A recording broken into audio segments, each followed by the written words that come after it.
President Joe Biden has officially signed legislation that would raise the U.S. debt ceiling until 2025.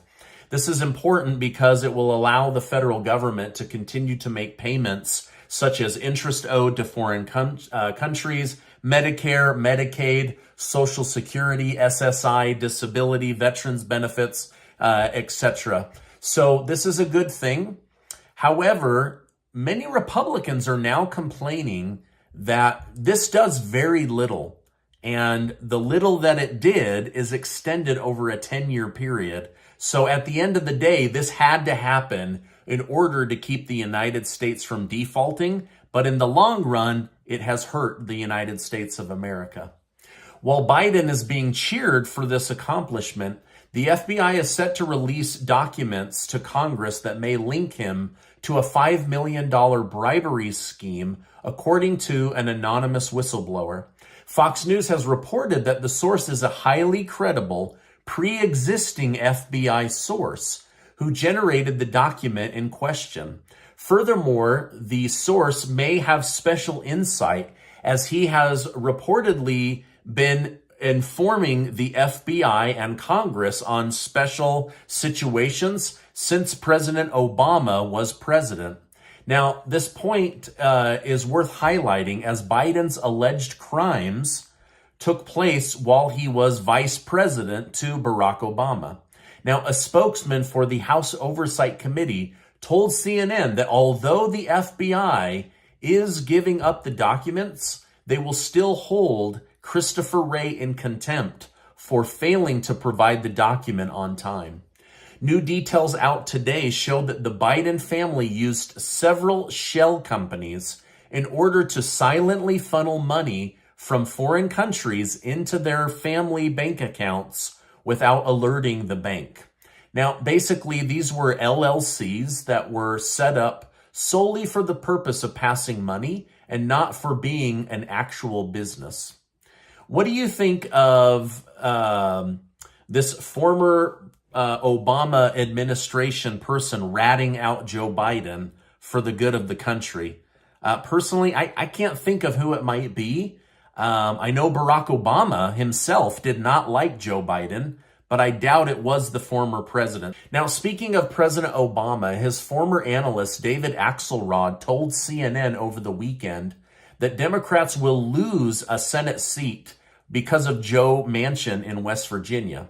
He said no Democrat wants to support Joe Manchin. The former governor, a Republican, is outperforming Manchin in the polls, and Manchin has said several times that he's considering running as an independent. Now, according to Axelrod, his career is toast. Was Senator Manchin a good senator for the United States? I know he made he made Biden mad several times as they tried to ram trillions of dollars through onto the American people. He single-handedly blocked that, and now they're clawing it all back. But let me know. I know people are kind of on the fence about Joe Manchin. Russia's President Vladimir Putin and the Russian-backed Wagner mercenary group seem to be at dangerous odds with each other. Just yesterday, Prigozhin allegedly captured a high-ranking Russian officer who had been accused of firing on the Wagner group during the Battle of Bakhmut. So they're fighting Ukraine, and behind the scenes, the Russian army is firing on the Wagner mercenary group. While the captured officer stated that he had personal animosity for the Wagner group and that he acted on his own, conspiracy theorists believe that this could have been Putin unleashing the dogs on the Wagner mercenary group. Former Vice President Mike Pence has officially filed his paperwork to run for president in 2024. This news came directly after the Department of Justice cleared him of any wrongdoing for possessing classified documents. On the other hand, President Trump is still in hot water with the DOJ. Now, last week I reported that the DOJ allegedly has audio evidence that Trump knew he possessed classified documents after he left office. I don't think anybody's questioning this. But just today, Trump's lawyers were seen at the Justice Department, which could indicate that they're either trying to get a plea deal or they're preparing for the former president to be officially charged.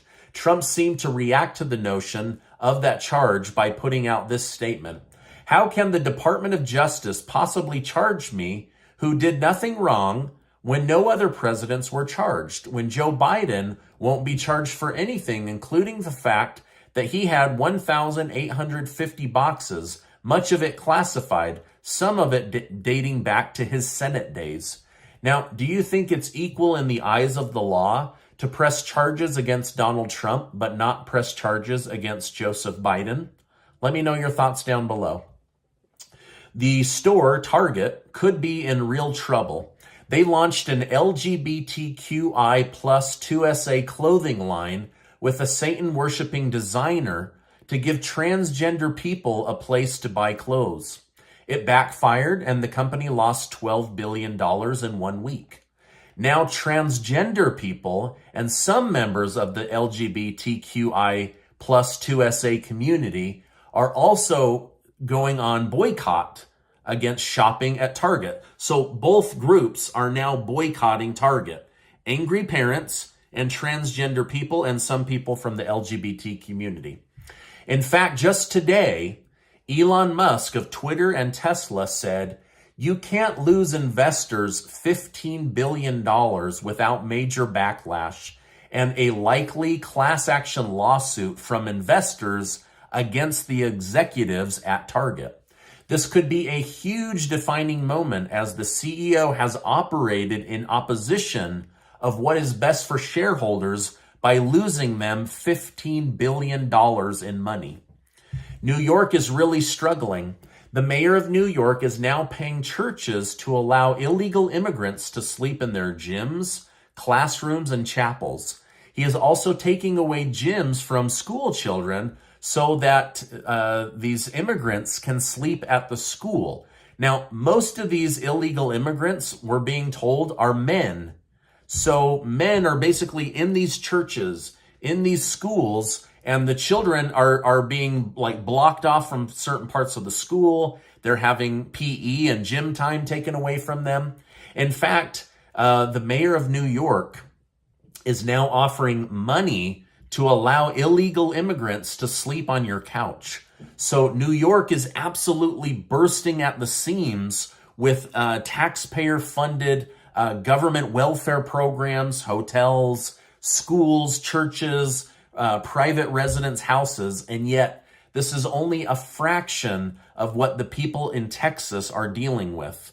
And so this is a big issue as close to 6 million people have come into the country since Biden became president.